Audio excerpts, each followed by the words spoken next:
Hello, welcome to our Cirrus Avionics Modernization webinar. I'm Pete Schrader, Vice President of Technical Services. During this webinar, we'll show you the features and the benefits of this awesome Garmin avionics. A couple of mechanics on the webinar. We're here to answer your questions. So if you navigate to the top right side of the screen, you'll see a question box. Open that up, put in your questions at any time. We've got people on staff that'll be answering your questions. This is here to educate you and show you the features and benefits. Now, before we start, I wanted to introduce you to Wisconsin Aviation, explain a little bit about who we are, our values, and our capabilities. Jeff Baum, the owner of Wisconsin Aviation, is a finance professor and had a great passion for aviation. And he took that passion and his knowledge and he created Wisconsin Aviation in 1981. I joined in 1987 with the creation of Wisconsin Aviation Maintenance. In 94, we started operating out of Madison-Dane County Airport. We opened up our avionics and interior shops in 1998. 2004 is when we became a Cirrus Platinum Service Center. In 2008, we built this hangar and joined avionics into our technical complex. This summer, we'll be celebrating our 40th anniversary. So if you get the EAA, remember to stop by and help us celebrate that event. We currently have 3 locations to serve you: Juneau, Wisconsin, Watertown, which is our corporate headquarters, and Madison, Wisconsin, the home of our avionics department. We're a full service FBO. We offer all capabilities in general aviation. Madison is our state capital. There's a commercial traffic into this airport. We're open 24/7, 365 days a year. We've got a beautiful FBO building. There's a restaurant inside. We're close to town. Travel's easy. Lodging is easy. It really makes it a comfortable place to do business. We're a customer service oriented business, and this is written in our statement. We want to be a business where our customers want to be and where our teammates want to work. Our focus is on delivering the best possible customer service. We often hear our teammates say, "Done right, on time, with a smile." Our staff in avionics, myself, Pete Schrader, Eric Semro, our avionics manager, and Ryan Walsh, our business administrator. These are the guys you'll be dealing with for quotes, questions, and advice. We have full service capabilities in our avionics department. We can maintain your legacy equipment or install modern avionics. We're dealers for all of the major avionics dealers. We can meet your expectations. This is our 2007 Cirrus that we installed the G500 Txi retrofit kit into. It really turned this into a modern airplane. A lot of safe capabilities.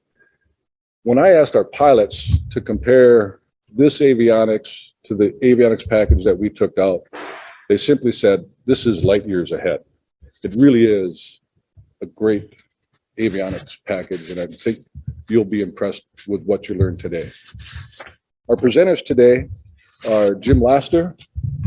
Jim, welcome. How's it going? Thank you, Pete. Jim is our Garmin field service rep, and he's been with us since we opened up our shop. It was really Jim's belief in Wisconsin aviation and his passion in this equipment that started the catalyst to make things work. Also with us today are Dave Wagner. Hello, Dave. Good to be here. Dave is one of our flight instructors. He's a CFII and NMEI. Dave has got a lot of time inside this aircraft, and these guys are going to show you the capabilities. So thanks for joining us and enjoy the presentation. Excellent. Appreciate it. Thanks for having us. Yep. All right, Jim. Well, let's jump in here. Appreciate you guys coming on. What we're going to go through is what you see over Dave's shoulder here is the actual display itself. There goes. The full retrofit for it. It's kind of a building block system. The cool part about this is these are all established parts, have been STC'd and ready to go in the Cirrus line. So let's jump up on the PFD side. So on the screen here, you'll see the PFD is what you're normally used to seeing. It's a 6-pack representation: airspeed, altitude, your attitude information. HSI looks a little different. That's the HSI map. That's new for TXI. what that really does is it actually overlays a lot of information on there for us, traffic, weather, all that type of stuff right on there. Just above where you see heading, there's a CDI needle that you'll see there. And that's how you kind of encompass everything. You come into busy airports, like today, it's kind of a rainy, overcast day here in Madison, and there's scheduled services back on as we're getting back to normal. And when you're number 4 to come in and land on runway 21 here, it's really nice to see where the other airplanes are. Traffic awareness right there. Yep, right all on your main page, and you don't need to keep your eyes going anywhere else. And you'll notice here, there were 2 on this displays. There's 2 little white targets, and those are our 3D traffic targets. So as they get within range, you have a good idea in reference to where you're looking. As I always struggle to find traffic, especially outside of 2 miles. Mm-hmm. And then the coolest part about this is in the synthetic division, you actually see right underneath the flight director is a 3D runway. And in that runway, we'll actually show you the runway number that you're on, so you're aimed to the right one. And then right above that's a green circle, that's our flight path marker.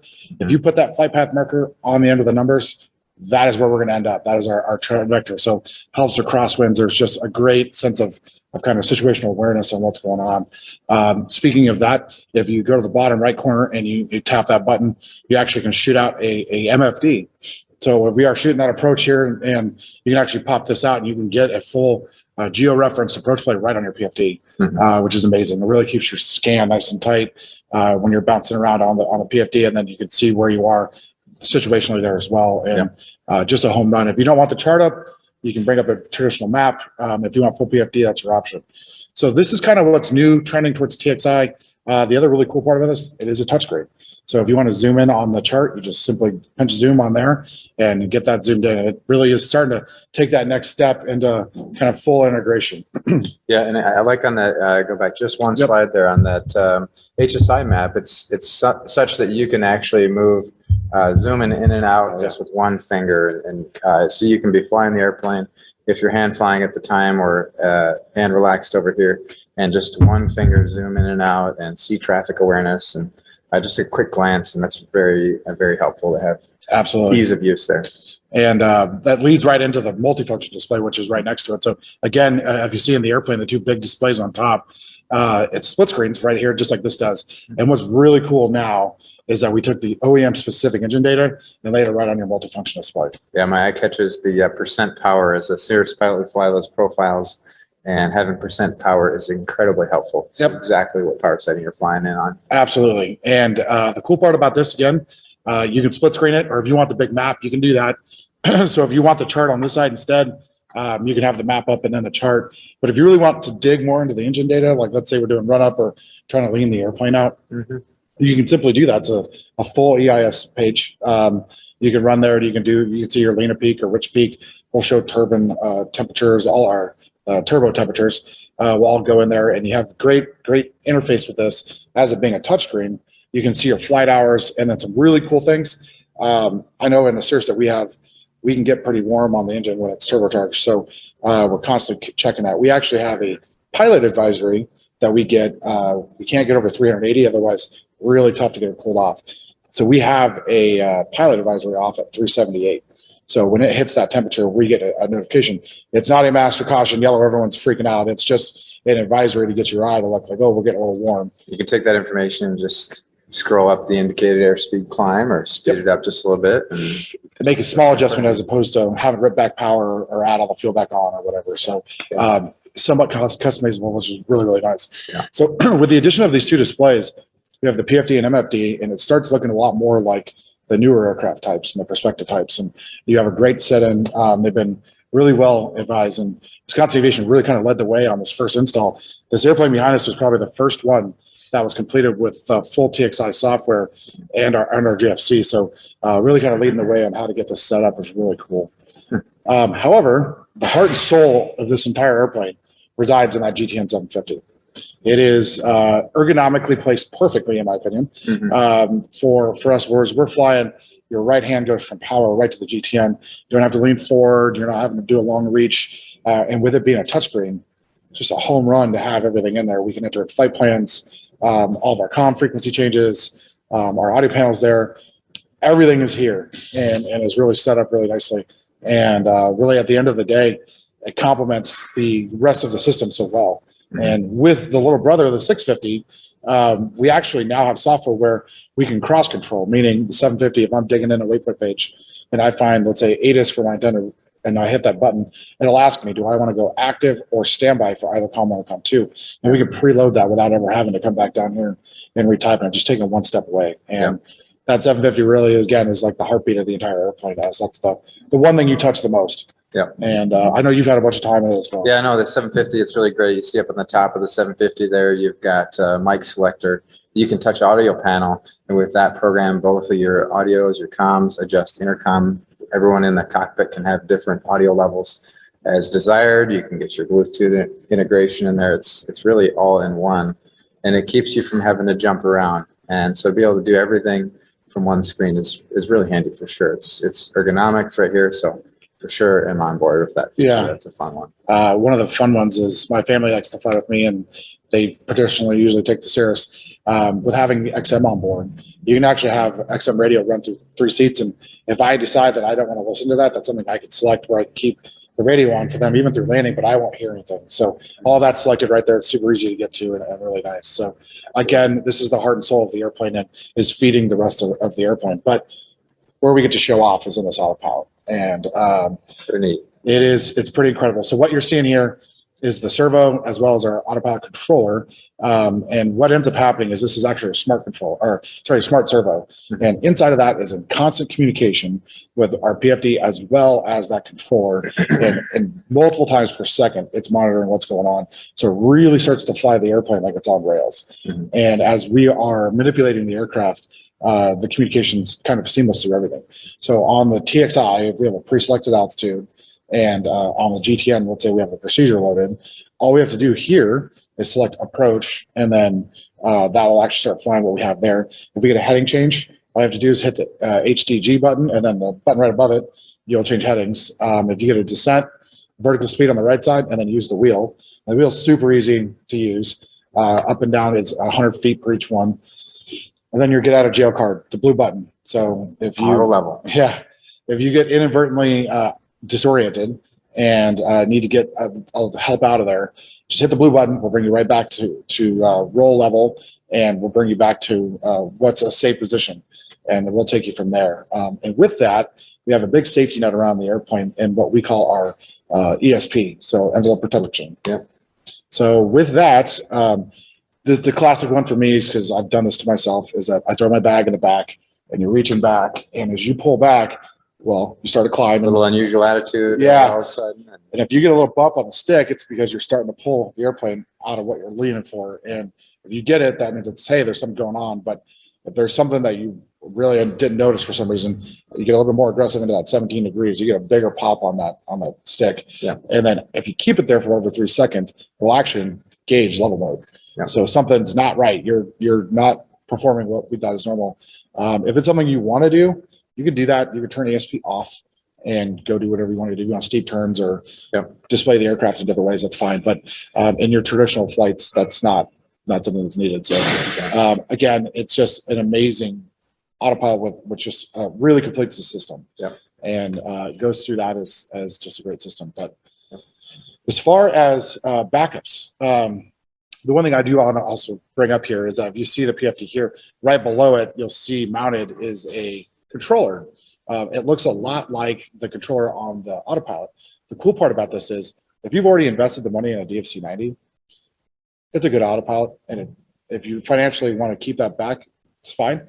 This controller will actually do a lot of those same integrations, and we'll use that autopilot there. So it's a good example of where we would place that, probably the most common place for that. Or if you have the GFC 500, you won't need that because you can control it from there. But in this case, it's good to see both sides. Yeah. But in the backup scenario, right to the right of that controller is our GI 275. And that actually is a all-in-one. You'll see there it's attitude, airspeed, altimeter, and heading are all listed on there. And with this installation, it's really cool for the first time ever. You spend the money in the backup, well, then you don't ever want to use it just because it's one thing that you really hope you never use. In this case, you can.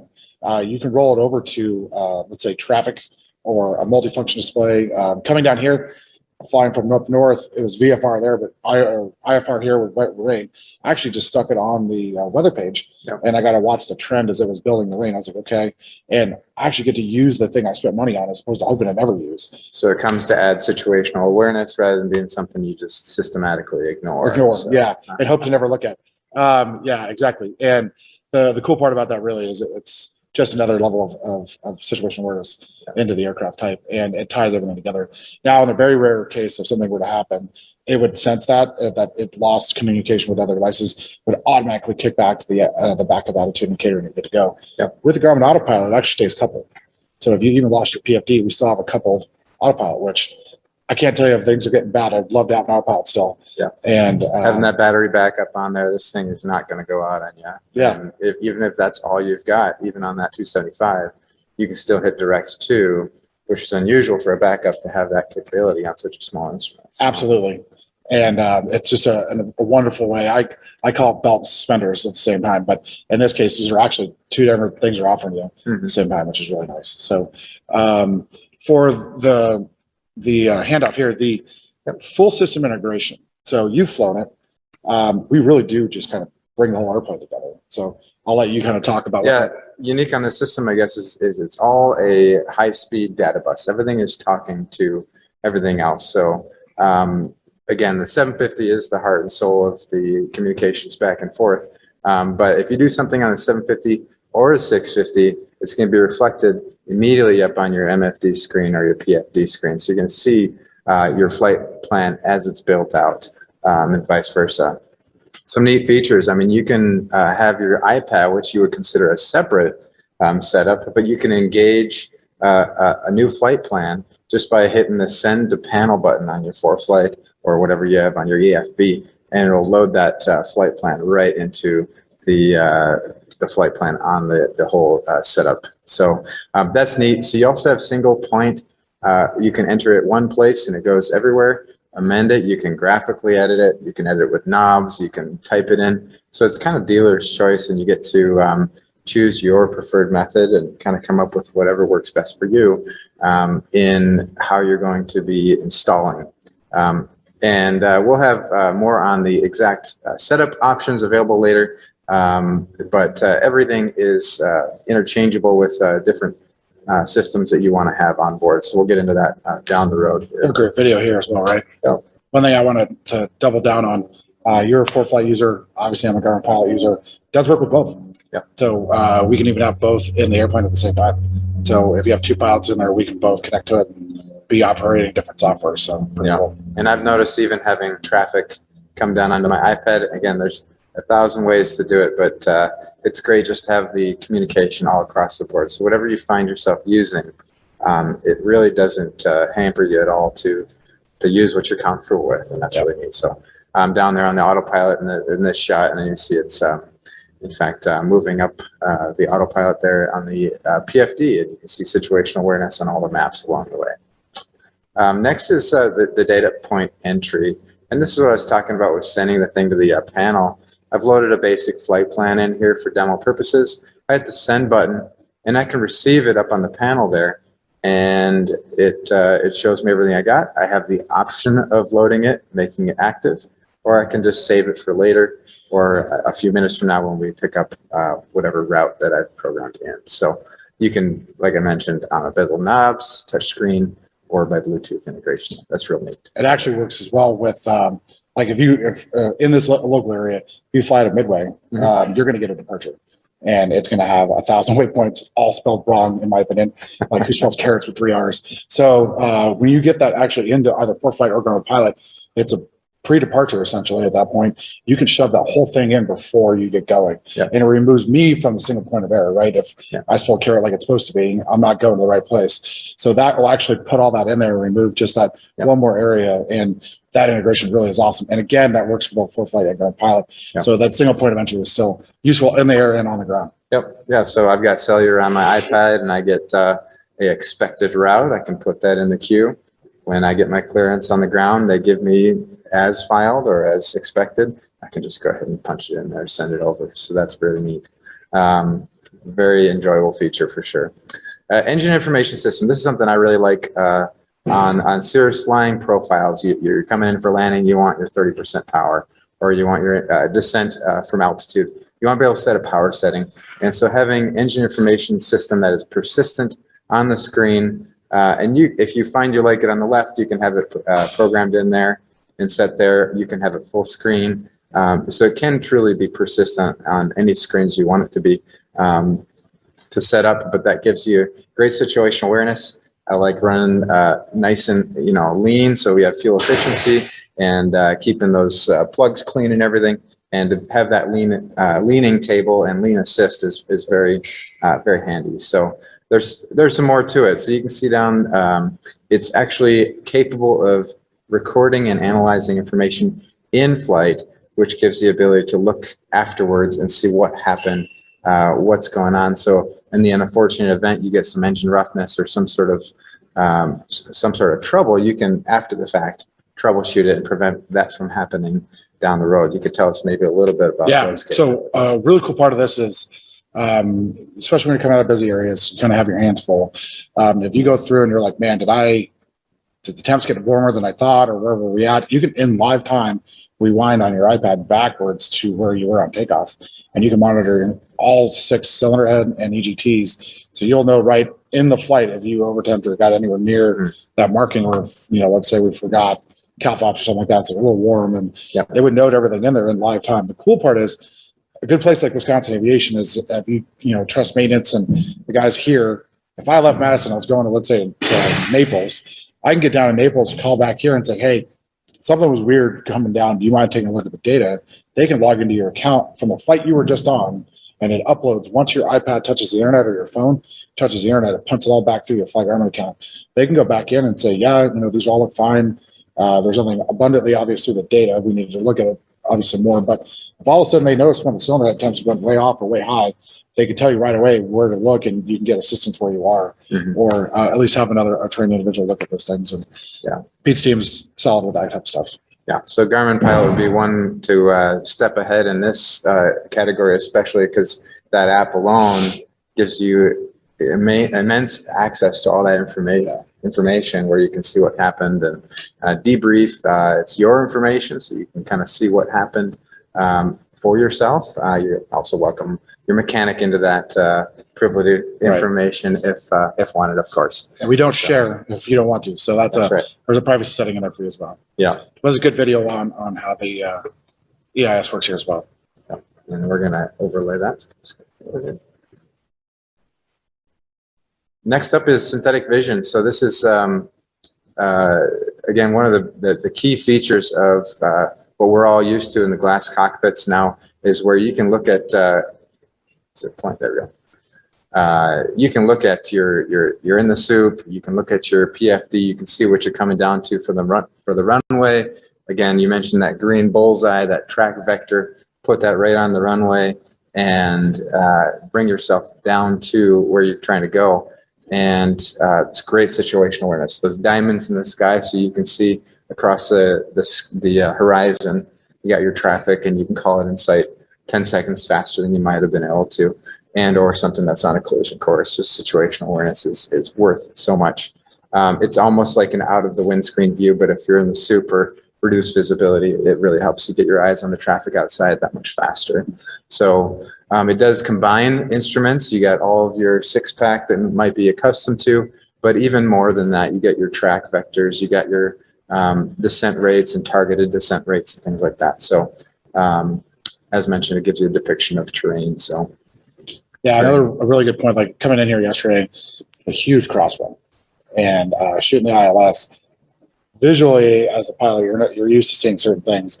When you have your curve, the vertical and your lateral teed up pretty good, but you have this big crab angle. The reassuring thing is looking at the track vector. Yep. I knew I had a big crab coming down because of a big crosswind, but I knew that we were tracking it spot on with that. It's just a great, again, another kind of a de-stressing moment when everything looks right, kind of feels right, and then you're not surprised when you come out of the window, come out of the cloud, and be like, yep, it's over here. I kind of pictured it would be over here. Expected the runway to be over. Yeah. Not even on a circling approach. Yeah, right. Just, yep, here we go. It's and right it's just nice. Having that before you get out of the clouds is nice. So absolutely.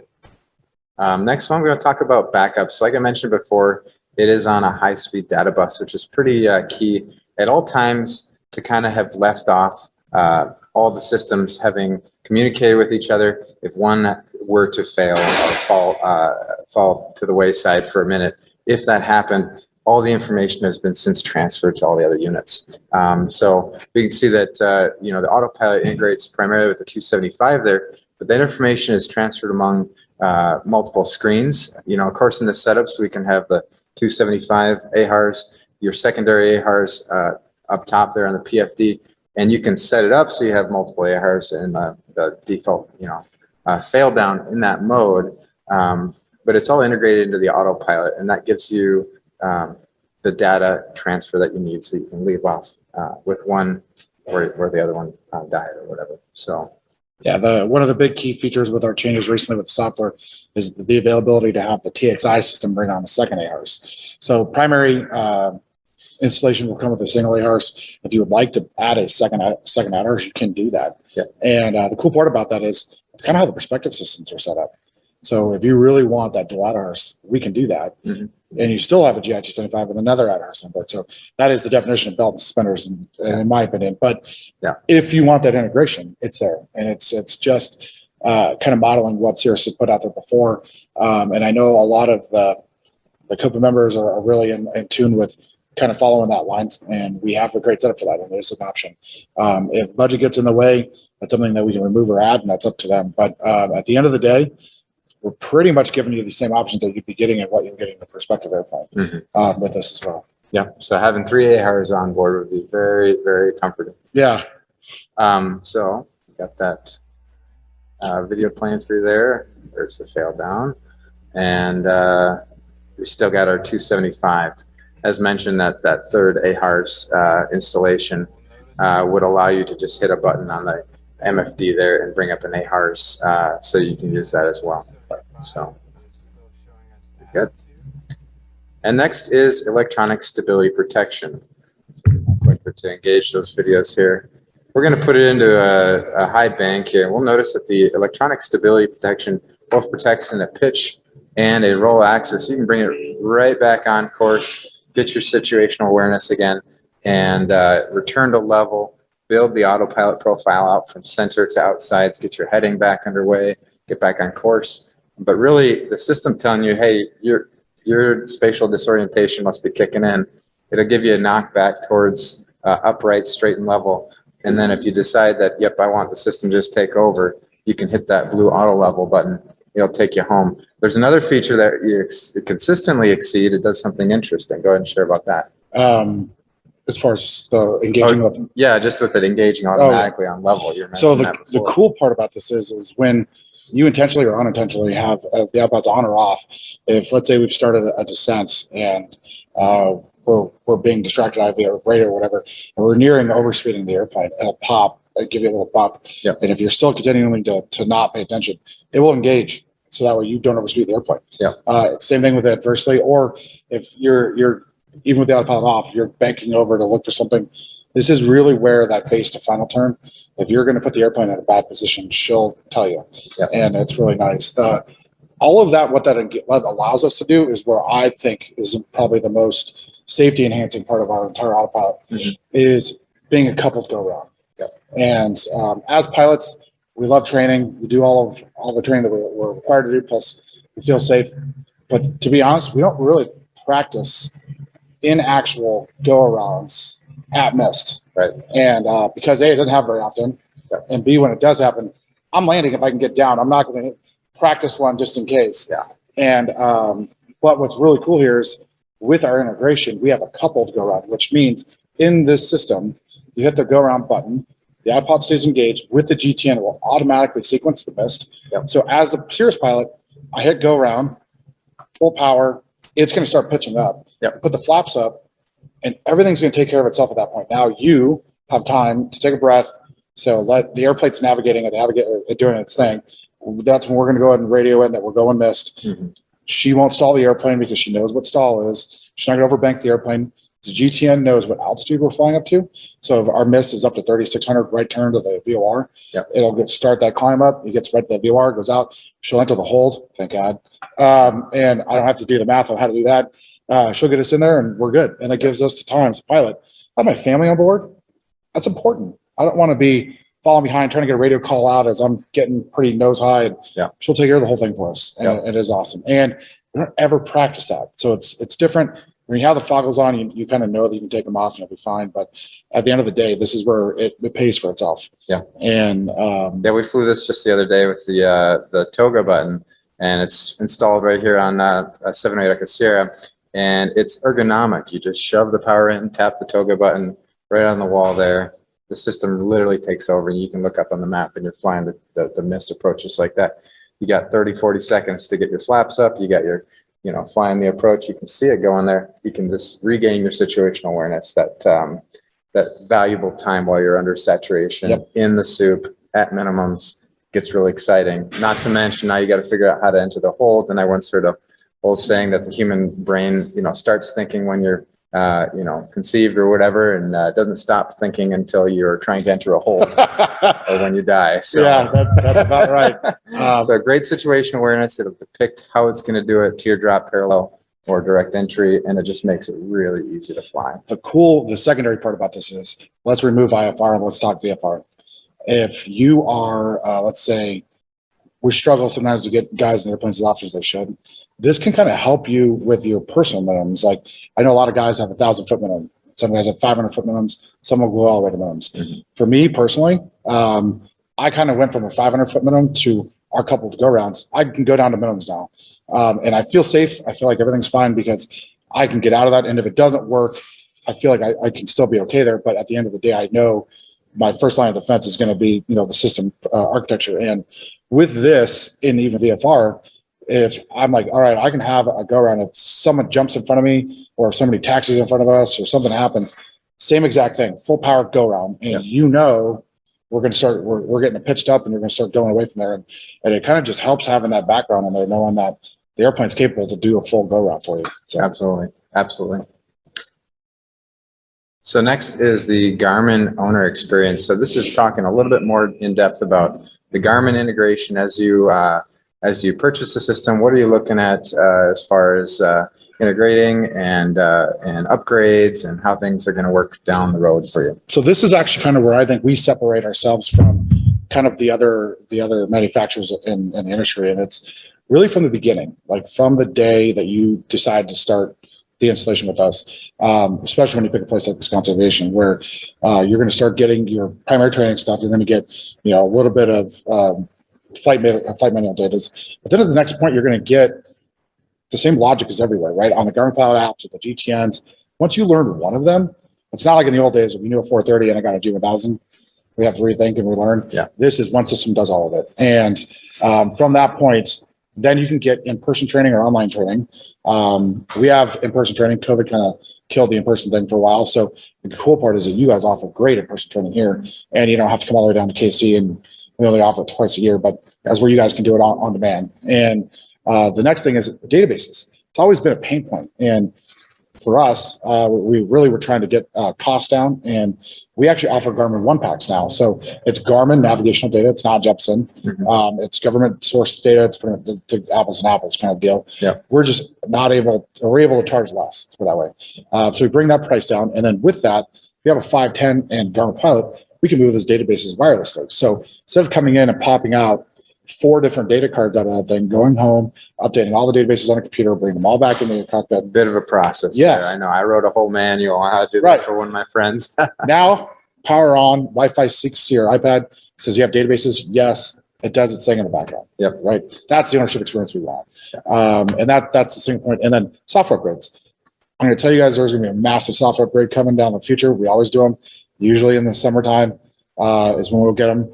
And those are free from Garmin. And as that rolls out, at that point, you just need to come back to a dealer. Wisconsin Aviation can do it for you.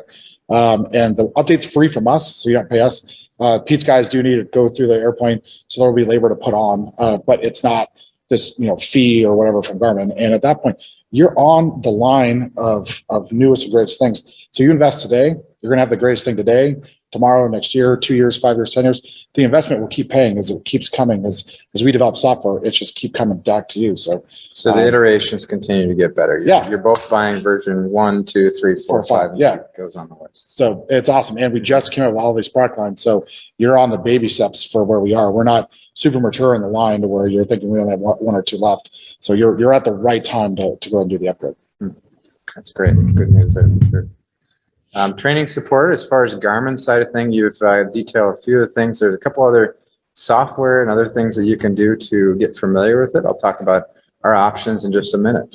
So the 2 big things I tell everybody is, first and foremost, you're going to get the owner's manual, which is a nice big book of data. And then the desktop PCs, okay, really the best. We have iPad apps for the GTN and for TXI. They are touchscreen, just like the iPad. So you really get a better understanding of that. Yeah. And then online courses for TXI Essentials is good. YouTube's your friend. But in all best case scenarios, it's really best to go with someone. It'd be amazing if I got you to take me out, and that's actually what you guys offer. So yeah, you guys have a very unique offering here. Yep, and I'll be flying with a guy in a couple of days. What we'll do is you got a CFI that'll walk you through your exact system, which you have on board. So that includes kind of just the logic of how the system works. Every software has its logic and how they lay it out, how you're expecting to get from one page to the next. And so we'll familiarize on the ground. I'll spend a few hours with this guy and doing ground introductions, get built from the bottom up. How do we do the basics?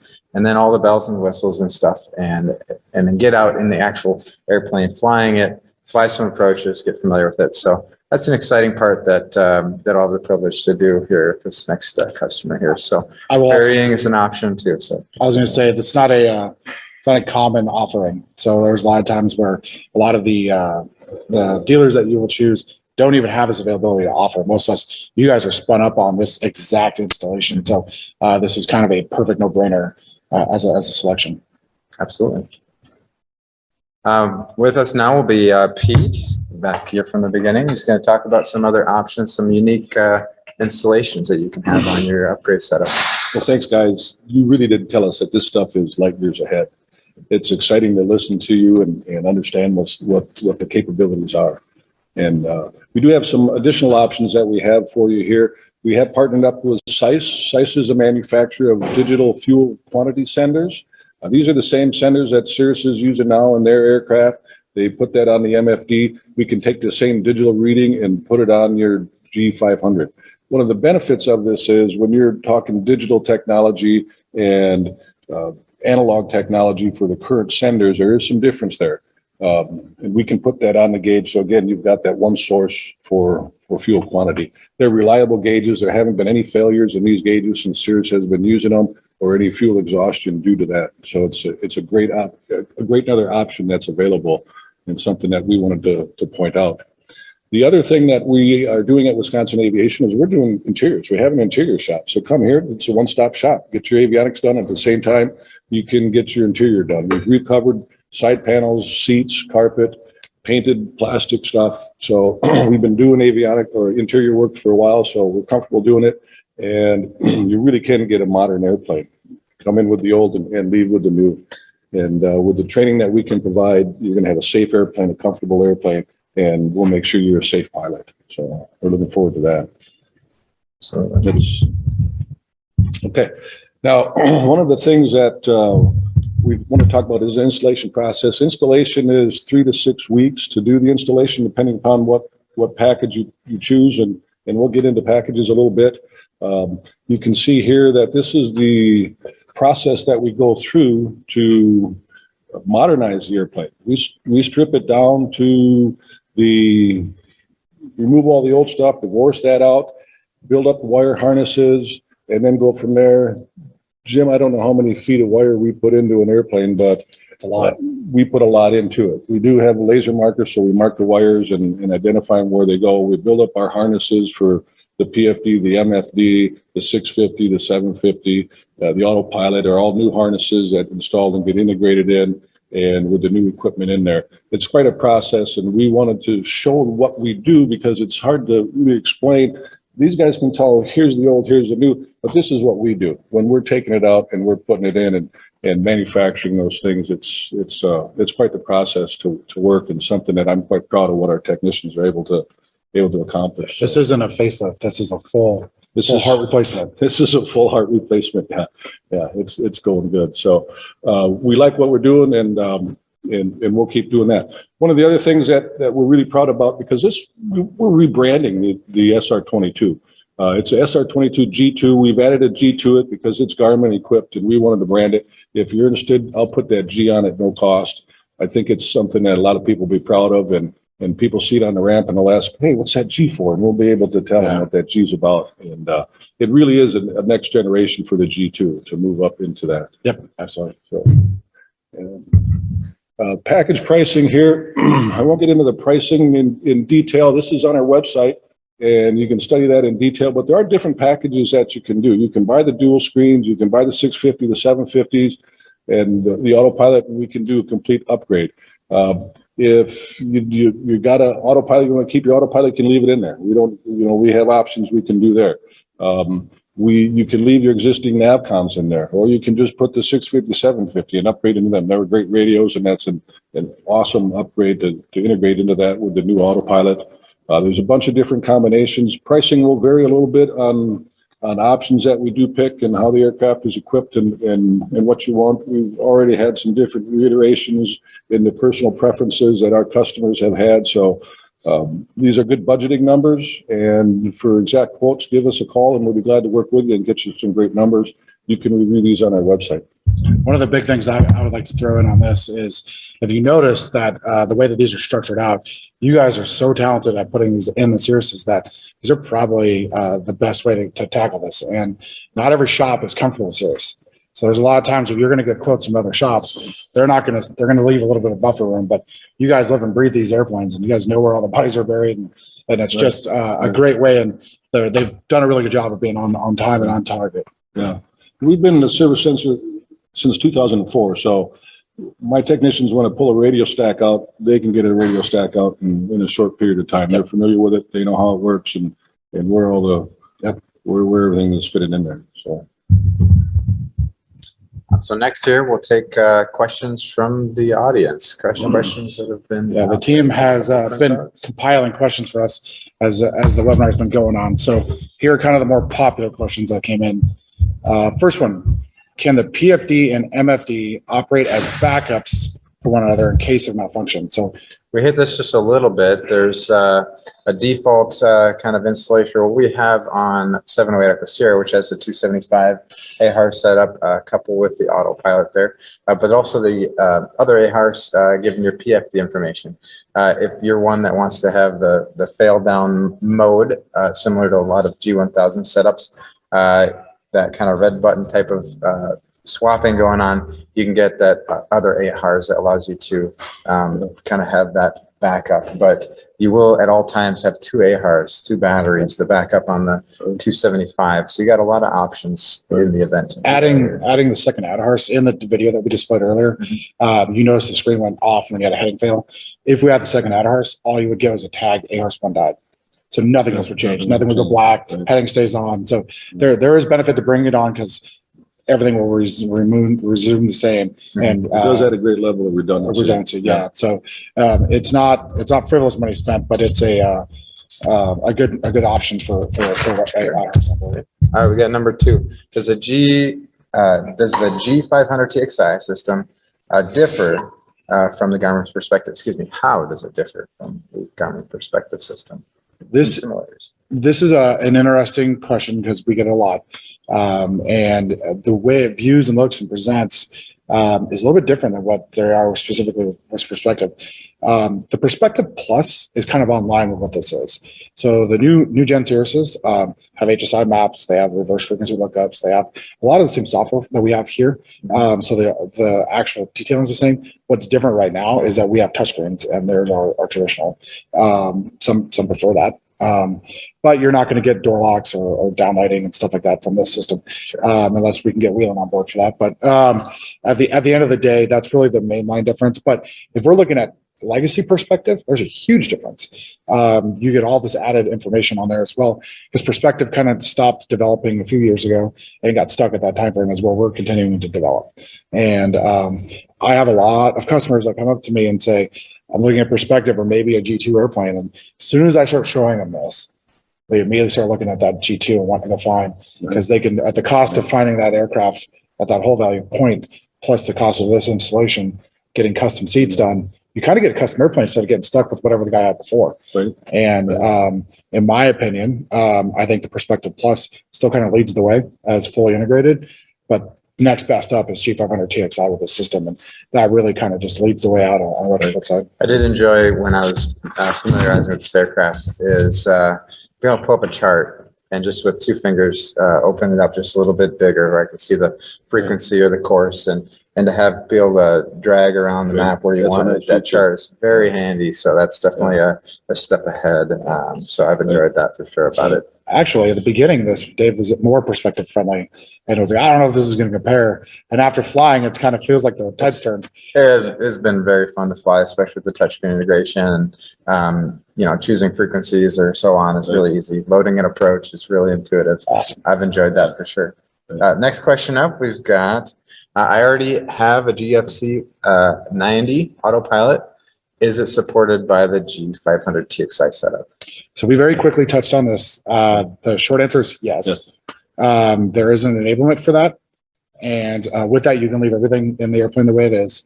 The G500, what I would strongly suggest, is if you bring Txi, bring on that GCU, because that'll really help from the menuing, and that'll really make it more streamlined at that point. The DFC 90 is a solid autopilot. We know a lot of guys have already upgraded to it.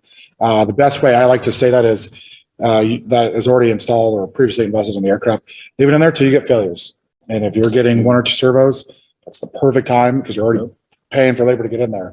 That would be the time to go to the GFC 500. We can do it in stages too. We can leave the DFC 90 in and in a few years later budget in, and if you're having problems or going to move up at a later time, we can install it at a later date. At an autopilot computer and one servo usually is the tipping point from where you're close enough. Right. Yeah, and that repair cost and downtime that you've got, you're close to there. Yeah. Next one is the synthetic vision display real time, or is a real time representation of the aircraft's position. My opinion was, I felt like even in a steep turn, it was tracking right along, nanosecond delay. I mean, we're talking a really, really small delay. And it was, to me, not perceptible. I thought it was right with the setup. So it's not real time, but it sure looks like it.